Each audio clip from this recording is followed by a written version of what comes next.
Albert Einstein once said, everybody's a genius. But if you judge a fish by its ability to climb a tree, it will live its whole life believing that it is stupid.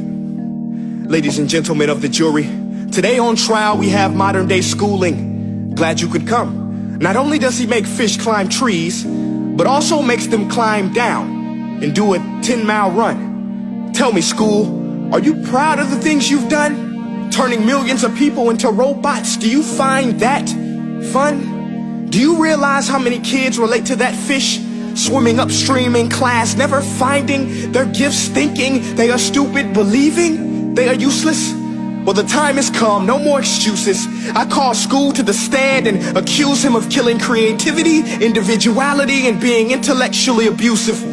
He's an ancient institution that has outlived his usage.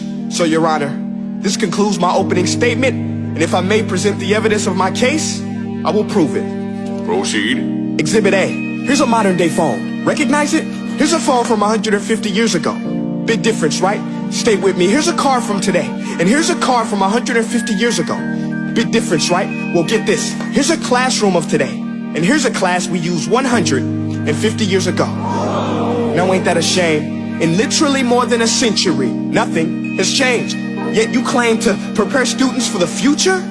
But with evidence like that, I must ask, do you prepare students for the future or the past?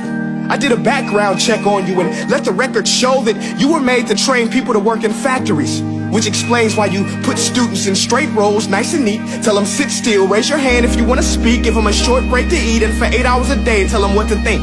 Oh, and make them compete to get an A letter which determines product quality, hence grade A of meat. I get it. Back then, times were different. We all have a past. I myself am no Gandhi. But today, we don't need to make robot zombies. The world has progressed. And now we need people who think creatively, innovatively, critically, independently, with the ability to connect. See, every scientist will tell you that no two brains are the same. And every parent with 2 or more children will confirm that claim. So please explain why you treat students like cookie cutter frames or snapback hats, giving them this one-size-fits-all crap. Watch your language. Sorry, Your Honor, but if a doctor prescribed the exact same medicine to all of his patients, the results will be tragic. So many people will get sick, yet when it comes to school, this is exactly what happens. This educational malpractice, where one teacher stands in front of 20 kids, each one having different strengths, different needs, different gifts, different dreams, and you teach the same thing the same way? That's horrific. Ladies and gentlemen, the defendant should not be acquitted. This may be one of the worst criminal offenses ever to be committed. And let's mention the way you treat your employees. Objection. Overruled. I want to hear this. It's a shame. I mean, teachers have the most important job on the planet, yet they're underpaid? No wonder so many students are short-changed. Let's be honest. Teachers should earn just as much as doctors, because a doctor can do heart surgery and save the life of a kid. But a great teacher can reach the heart of that kid and allow him to truly live. See, teachers are heroes that often get blamed, but they're not the problem. They work in a system without many options or rights. Curriculums are created by policymakers, most of which have never taught a day in their life. Just obsessed with standardized tests. They think bubbling in a multiple choice question will determine success. That's outlandish.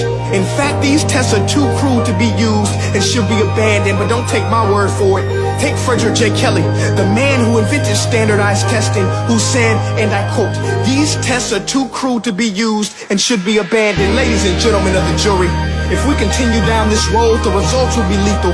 I don't have much faith in school, but I do have faith in people. And if we can customize healthcare, cars, and Facebook pages, then it is our duty to do the same for education, to upgrade it, change it, do away with school spirit, because that's useless. Unless we're working to bring the spirit out of each and every student, that should be our task. No more Common Core. Instead, let's reach the core of every heart in every class. Sure, math is important, but no more than art or dance. Let's give every gift an equal chance. I know this sounds like a dream, but countries like Finland are doing impressive things. They have shorter school days. Teachers make a decent wage. Homework is non-existent, and they focus on collaboration instead of competition. But here's the kicker, boys and girls. Their educational system outperforms every other country in the world. Other places like Singapore are succeeding rapidly. Schools like Montessori, programs like Khan Academy. There is no single solution, but let's get moving. Because while students may be 20% of our population, they are 100% of our future. So let's attend to their dreams, and there's no telling what we can achieve. This is a world in which I believe, a world where fish are no longer forced to climb trees. I'll rest my case.